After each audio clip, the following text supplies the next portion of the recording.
So a big hello to everyone who have taken out time today to join us for this webinar, which is on website translation made easy.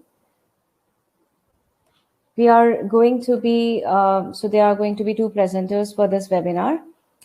Our dear friend Balaj Benedek, who is CEO and CTO of EasyLink, along with myself, Tanushree, who's working as VP Enterprise Business with Braahmam. So before we start on the details of the webinar, just want to give you a background on why our two companies came together to present this topic. So EasyLink is a pioneer in websites translation technology and have 10 plus years of experience in making translation of websites easy for customers. And Braahmam being close to 21 years in the translation and language solutions. So we thought that we should come together and share our experience and knowledge that can help customers make website translation easy for them.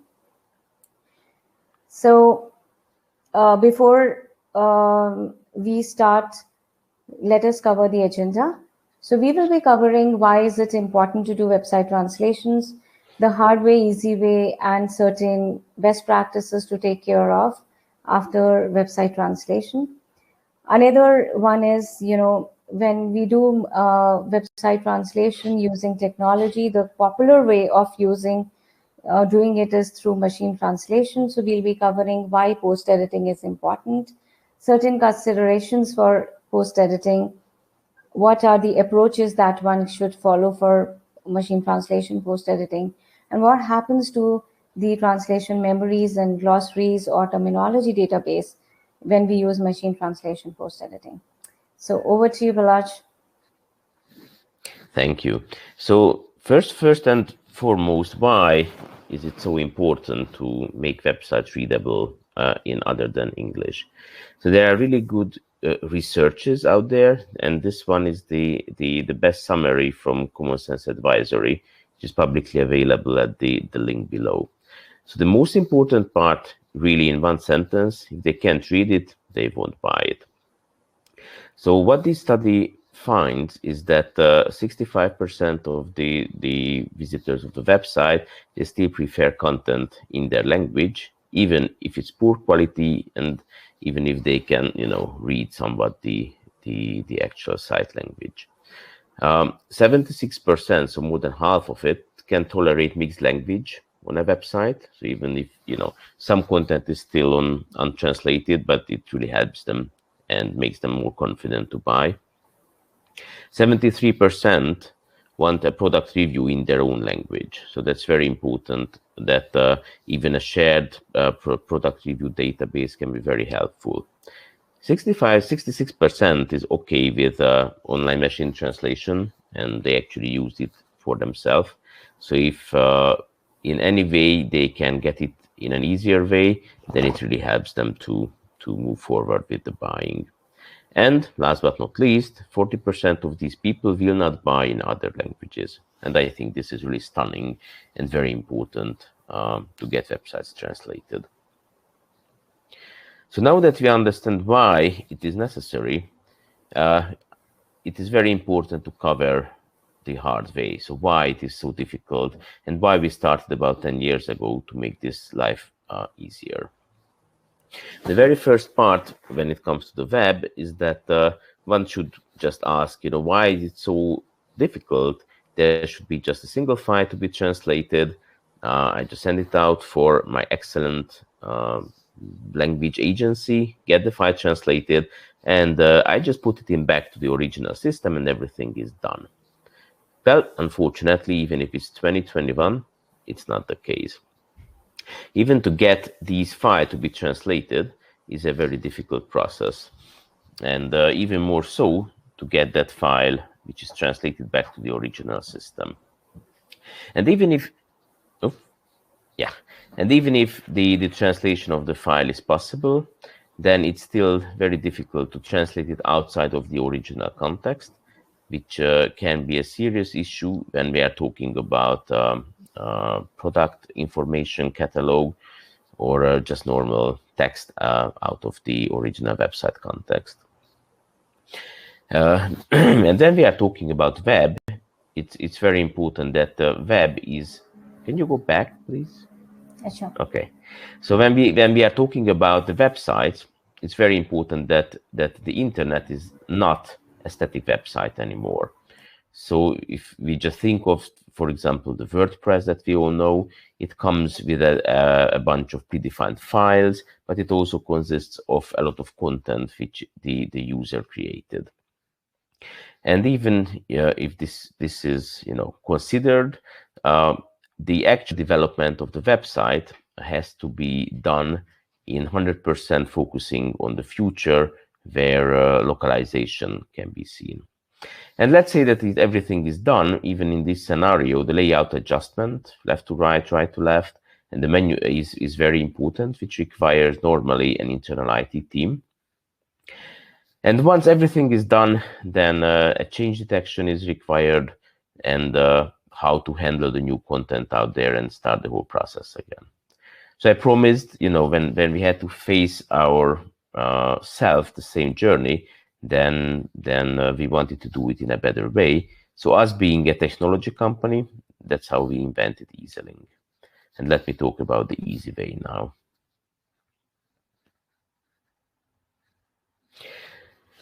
So the EasyLink way of doing the same is either just come up what we call with a translation proxy or server-side translation solution, where the whole EasyLink sits in between the original content management system, whatever that is, and it can be Drupal, WordPress, Joomla, or any kind of e-commerce system, and between the visitor's browser. And any content passing through can be just intercepted and translated by EasyLink either on the fly, using machine translation, or send it out for post-editing or human translation outside of the system.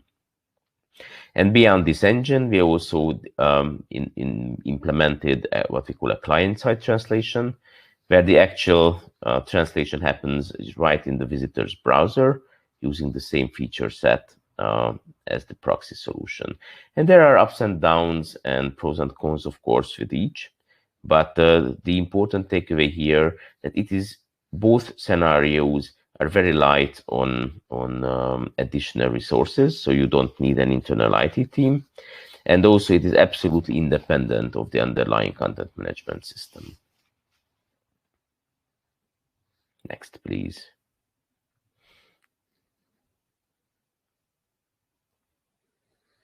Tanu, can you please turn the page?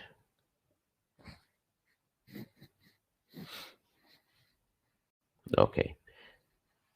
So the way we got here is that the export doesn't happen anymore within the content management system, which also means there is no need to install any kind of plugin. It's very easy to provide with the initial word and repetition count and establishing the scope, where you can figure out which sections of the website to be translated and, of course, which not. And based on our experience in the past 10 years, it's very common that even the owner of the website can forget about the past, and maybe there are content from back to 2000, and excluding that and getting the right scope can significantly impact or determine the project total cost by the number of the words. What EasyLink can also do, and this is a really great help for the translator team, is that we can provide a context so that while doing the translation, the translator team can see where it is on the original website, what images or what other texts are around the translatable segments. And last but not least, if we can fully automate the export and the import process, so if there is any kind of new content, then you don't have to worry about that. But it's very important that the need for an internal IT team can be helped. So based on our experience, it is very common scenario that the owner of the project is the request to translate the website is coming from the business side, from the marketing team, and sometimes they are left without a very strong internal IT team. And for example, getting the translation in and out might be possible, but translating it and adjusting the layout as well, paying attention to left to right to left languages, or just thinking of the German as a target language where the text expansion can be a big issue. So it sometimes the aftermath for the translations can require some IT knowledge. And this is also something that we can provide and bring to the table if when we are joining teams to get websites multilingual.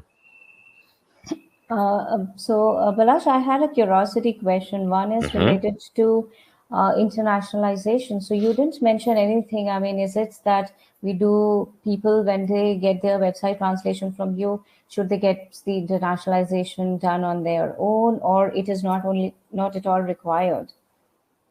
So basically, what we can bring to the table is that they do not have to deal with the internationalization. So we can get a look at the website.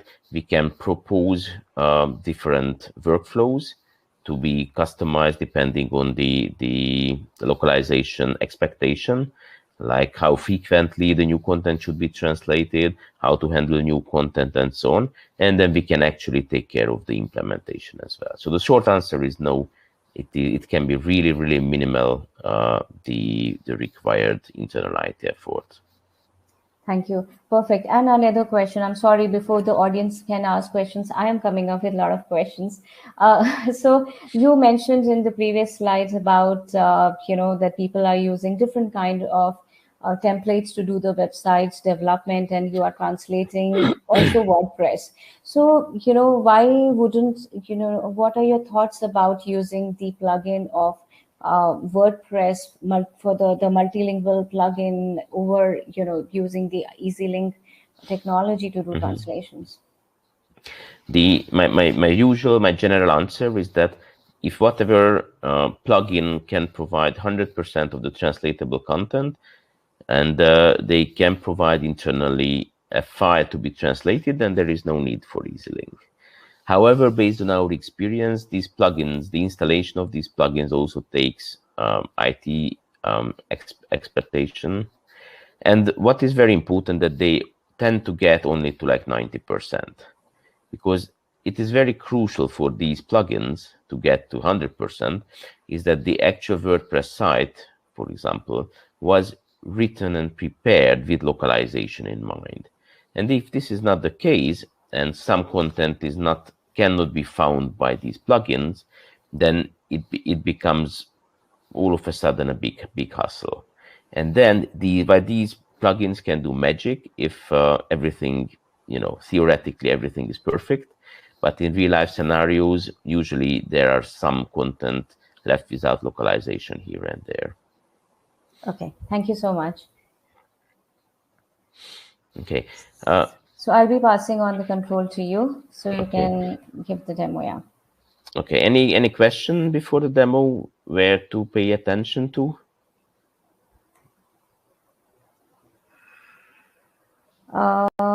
Maybe we can start with our generic one, and we can take the questions in the end in case if someone wants to ask something. Yeah. Okay.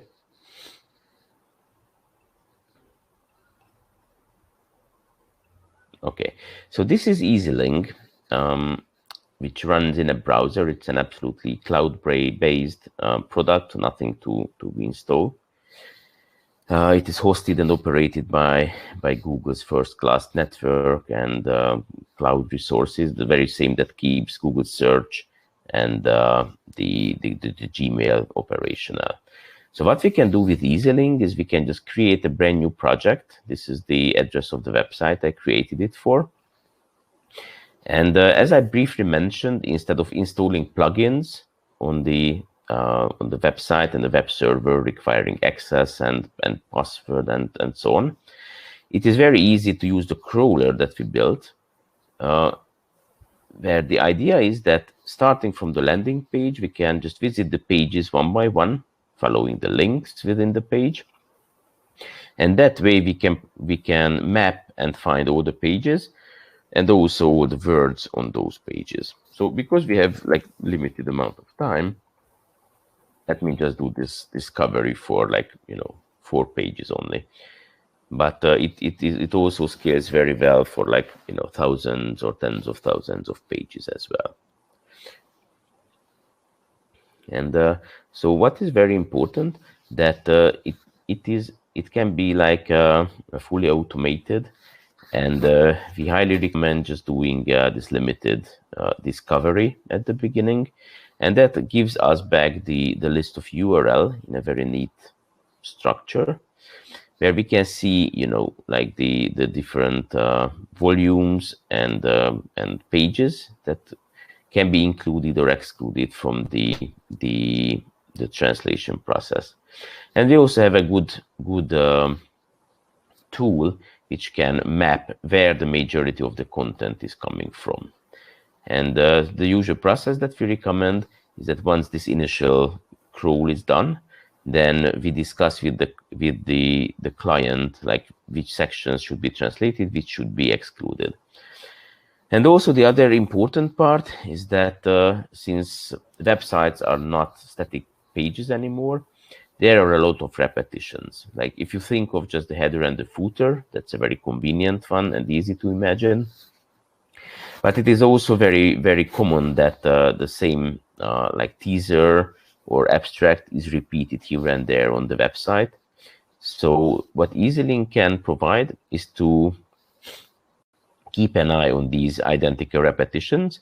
So for example, in these 15 pages so far, we found about 6,300 words to be translated. And on top of that, in the source, we found an additional 9,000 words that does not need translation because they are identical repetitions in terms of paragraphs. And so this would be the way to go back to the client, discuss which pages are needed from these website, or maybe even from the folder below, and then we can finalize the scope and the content. And then the content can be just like machine translated or exported for post editing, and we will learn about that very quickly.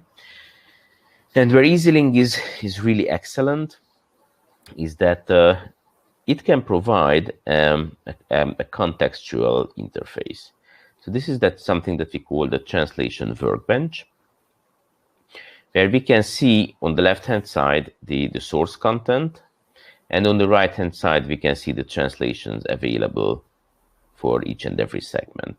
And as a preparation for today's presentation, I created the source, of course, from the website, and on the right-hand side we can see a quick Korean machine translation. And why this translation grid is pretty normal these days, but EasyLink can go one step further. And this is the actual translation that we can see. And if I can just select any kind of content here, we see the source, we see the target here, and we can just carry out modifications to it by the QA or post-editing team, and it becomes immediately visible for the layout purposes. And once the translation is finalized, then it's very easy, what we call it, to publish the website. So we can just see the preview version of the original website, which can be made up and running in a very few minutes. So this is the Korean version of the website with the perfect layout and all the context coming from Google fallen into place. And then, of course, again, if there was any kind of post editing, then the improved content just falls into place automatically. So this would be the very brief demonstration from my end. And I'm very, very happy to talk more if the time permits, or questions we will have at the end. Thank you. So can you see my screen? Yes. Okay.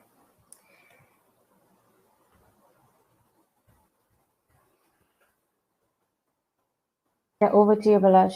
Thank you. So, and at this point, we get very far. We have a fully translated website, and one would just think that, oh, we are good there is nothing else to do. The site is available as a translated language on maybe several translated languages. But in practice, this is not the case. So the day after, there are still a lot of things to consider and to pay attention to. So one, which is very important, depending on the original website, of course, is that what should happen to the new content which is pushed to the original site. And we support about a dozen different workflows, but the main point is that the owner of the website should be able just to focus on the original site and in the content creation and the business. And EasyLink should take care of the end-to-end full automation so that the new content is handled as expected.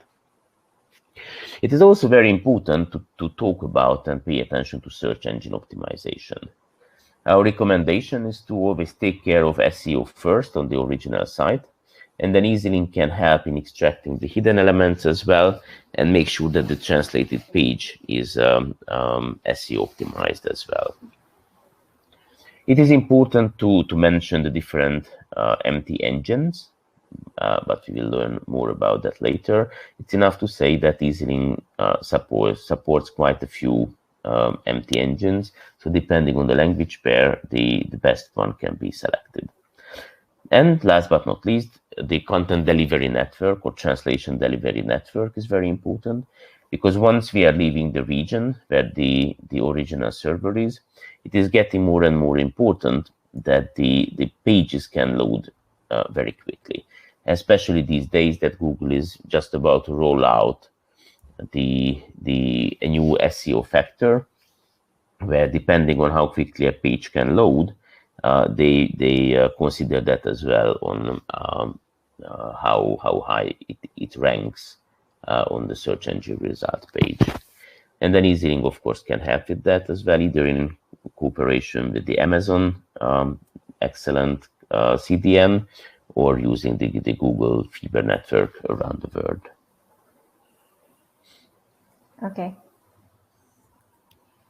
Okay, so now I will be talking about a bit about machine translation post-editing. So you must be wondering that, or I would say that most of our customers ask us sometimes a question that machine translation is good enough, the world is using it, then why you are recommending post-editing to us? So I will be covering that. So machine translation is definitely not at par with human quality translations. I mean, we can talk about technology, but nothing can remove or replace the human touch that the human beings bring to translation. Machine translation post-editing, a myth is that, you need to retranslate, but it really doesn't mean retranslation. It's more about improving what is coming as a machine translation output.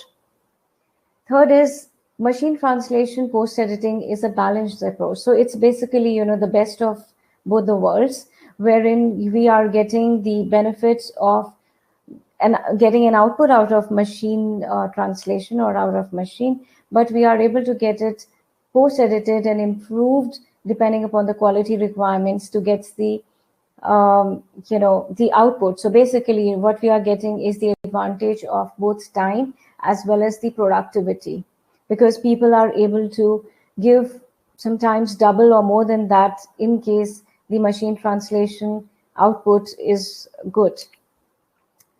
So I can say that machine translation post-editing is basically machine translation infused with flow, accuracy, and cultural resonance. Now, what are the considerations for machine translation post-editing? Number one, selection of the right machine translation. So it is very important that when we are selecting machine translation engine, the selection of it is right. So, there are choices whether you should be going for free or a paid version. Definitely, paid version is trained and a lot of energy and effort and money is put into it over the free version. And also it is very important that before we start going ahead with any kind of machine translation engine, we check a sample of output that is coming out of machine translation. to decide which engine is giving what kind of output, and then decide, where we should be putting in our energies.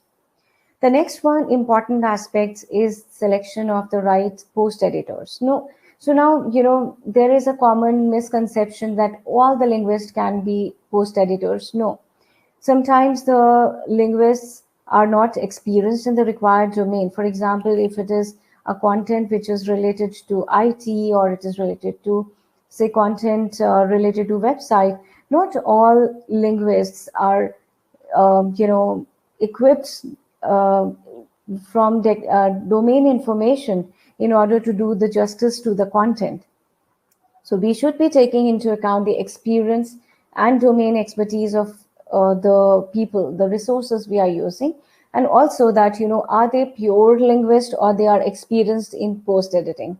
Because sometimes people just feel, oh, it's nothing. We just have to retranslate, but that's not the correct approach. The next is selection of the right MT approach. So, first of all, it is very important where are we going to use the output, and what is the expected quality output from machine translation post editing. And accordingly, the workflows should be decided. So I'll be covering that in the next slide. The next is to train the machine translation engine for long-term benefits. So what happens is that as the post-editing keeps happening, the engine keeps getting trained. So it is important that that training of engine happens, and also some feedback to be taken from the editors as to what are the things which need kind of changes or improvements in the system. And over a long period of time, what happens is that with time, the editing requirements keep becoming lesser from 100% to 20% to 10% sometimes. Now, when we are talking about machine translation post-editing approach, there are two different types of approaches or methodologies. One is light machine translation post-editing, in which predominantly we are trying to bring the machine translation output to an acceptable quality. So the things that we take care of are grammar and syntax errors, spelling errors, any kind of showstoppers or glaring errors, and any errors which are introduced by the machine, for example, repetition of words, sentences, half sentence being pulled out of machine, those kind of things. And the second approach is full MTP, wherein along with the light MTP criterias, the editors are also checking for consistency with glossaries and style guides, style and context related issues, and also the human touch, the fluency, the tone. So basically, full MTP brings the output closer to the human translated content. I would not say that it is completely close, like human translated content, but yes, it has got everything which is visible on the screen here. And now, usually when people say machine translation post editing, they say we have legacy content because they have already done the translations earlier. They say that we have pre-existing translation memory, and then the terminology consistency is really important for us, to show our website output. And then they say that, we want the brand names, acronyms, and certain kind of words to remain in English. Everything is possible to, the consistency with terminology database or glossary, usage of the TMs, everything is possible with EasyLink, and, Braahmam can very well help you do all that. But I would like Vilash to touch upon how terminology and TMs can be used with EasyLink.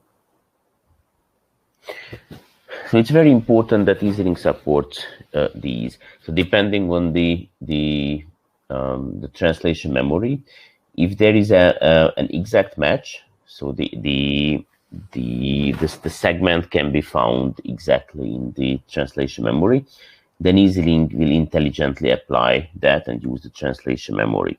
However, if it is not available, then it will reach out and try to fill the gaps with machine translation.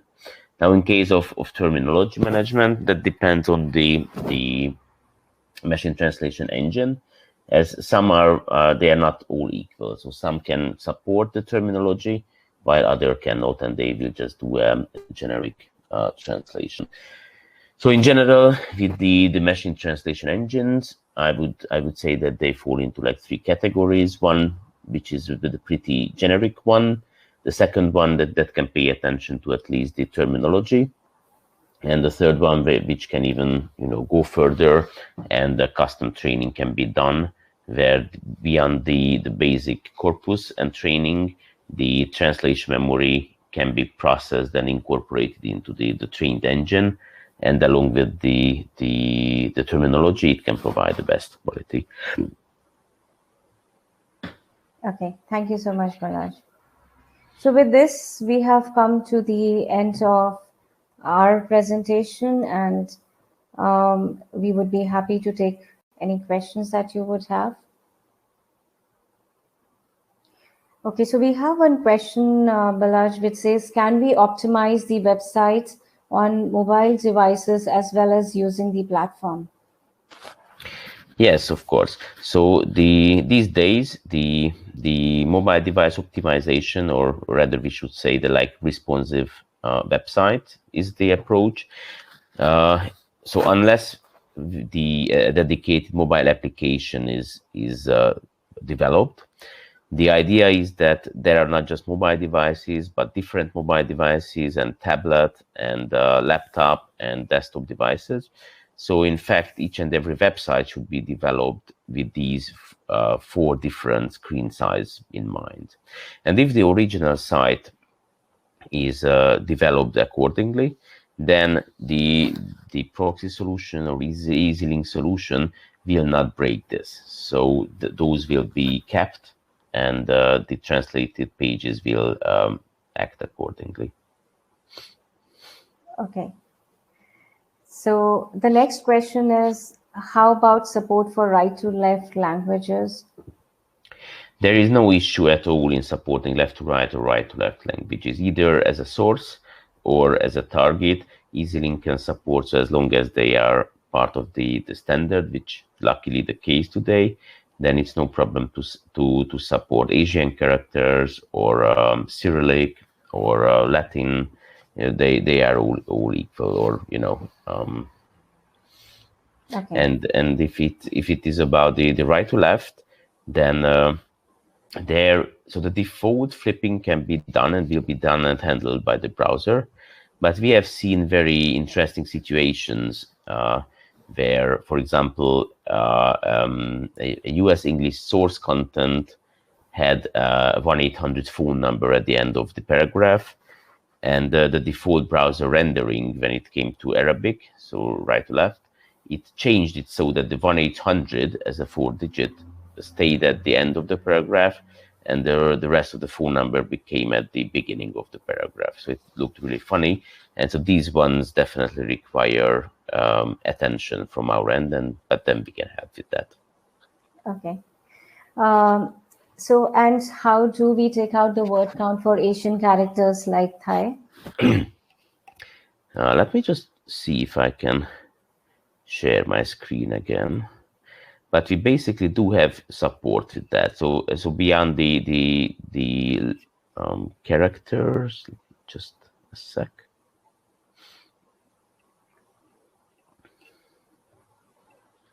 Okay, so if you can see my screen, then this is the analysis where we, on one hand, we talk about segments and source words and Latin characters with and without spaces. But on top of that, we do support and count the Asian glyphs, which in this scenario we just didn't find any. So we do return if that's the source language, then we return the number of the glyphs. Okay. Okay, so the next question is, how are the e-commerce website treated where payment gateway, etc., are integrated? So basically, our suggestion, depending on the gateway, is either to use the JavaScript-based engine, or it can be a combination of the proxy and the JavaScript engine, or we recommend publishing the final content in a subdirectory publishing way, and that way it's not a big issue to go through the payment and all the security, but it does require attention as well. Okay. So, I mean, is there any impact on SEO when we are talking about the subdirectory or subdomain publishing? Some say that subdirectory is better in terms of SEO, but we still feel it is a debate in the industry. What is very important that the original SEO must be done properly, and it should include a reference to each and every language variation of every given page, and that gives a clear hint to the search engine that there are variations out there. And considering that the about 99% of the SEO traffic in India is handled by Google search engine, so that's a safe choice within the country. But it is also the case that the majority of the search engines do support this kind of language assignment or pairing. Okay. So, other question is, will this also support for facilities like CTAs, as there's a possibility the main platform of CTAs could be somewhere else? Well, any kind of call to action is will be handled the exact same way. So the important part, and in terms of technology of EasyLink, is that it only removes and extracts the textual element of the website, send it out for translation, and then replace it with the translated content. So it does not in any other way than the text overrides or affects the call to action behavior. So the short answer is yes. Okay. I think we had quite a few questions and, very interesting ones, which really helped us cover some points that we had, not covered earlier. So, I think okay. So another question, what about videos? What about videos on websites? Okay, so videos along with, okay, so we call any non-textual elements as resources.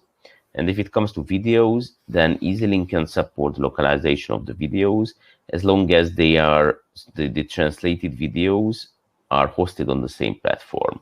So if the original Indian video was in, let's say, YouTube, then the translated one should be made available on YouTube as well, or Vimeo, the same matter. Also, the EasyLink platform can support the PPT, PDF, so any other like file-based resources as well, Okay. and images, of course, if needed. Okay. Any more questions? I think we have anyways, reached the time. So thank you everyone for attending the webinar. We will be sharing the recording of this webinar, and you will also get our contact details in the recording. In case if you have any more questions, you feel free to write to us, and keep visiting our websites for further future links of our webinars. And I and Balaj will be back again with furthermore information and interesting webinars related to website translation. So stay tuned. Have a good day. Bye-bye. Thank you for your attention. Bye-bye. Bye.